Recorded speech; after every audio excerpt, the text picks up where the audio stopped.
The blind spot directly behind a vehicle extends about 30 feet on average. This contributes to the 50+ back over incidents that occur every week in the US. A backup camera gives you an unobscured view of what's behind your vehicle, effectively clearing up that blind spot, making backing up not only safer, but also much easier and more convenient. There are several different universal cameras to choose from, such as small bracket mounted or surface mounted cameras, license plate frame or license plate bar style cameras, or if you're lucky enough, there actually may be a vehicle specific camera for your vehicle.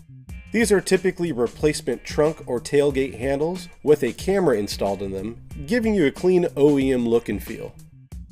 Now, of course, there's several different options for displays as well, such as an aftermarket car stereo, which is probably the most common, a rear view mirror monitor, a standalone dash mounted monitor, or of course integrating into your factory car stereo display, but this will typically require a special harness or interface. Now, of course, installation can vary slightly depending on the vehicle itself, the display that you're using, and of course the functionality that you want, but for the most part the concept is exactly the same. You'll have to connect the camera to power, get the video signal to the display, and connect the reverse signal wire. A reverse signal is simply any wire that has a positive 12 volts while the vehicle is in reverse. This will need to be connected to the display's reverse trigger wire, which will then automatically switch the video source to view the backup camera's image when the vehicle is in reverse. The most common place to find this reverse signal is at the actual reverse light at the rear of the vehicle. However, it can also be provided by some aftermarket stereo wiring harnesses, or may be found in the factory wiring in the front of some vehicles. Using one of these other sources eliminates the need to run an additional wire from the back to the front of the vehicle. Note that some monitors may have signal sensing, which replaces the reverse trigger by detecting that there's a video signal present. This is most commonly found with standalone and mirror monitors. The most common method for making these connections is to power the camera by tapping into the vehicle's reverse light positive and negative wires, while at the same time connecting a wire for the reverse trigger to the reverse light positive wire, and then running both the reverse trigger and the video cable forward to the monitor.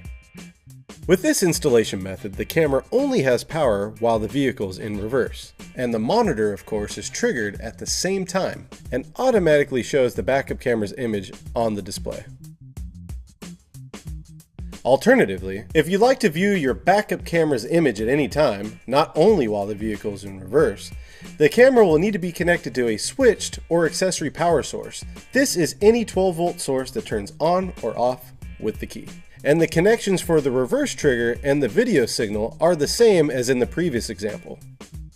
With this installation method, the monitor is still triggered while the vehicle is in reverse to automatically show the camera's image while you're backing up. But because the camera always has power, you're able to view the image at any other time as well.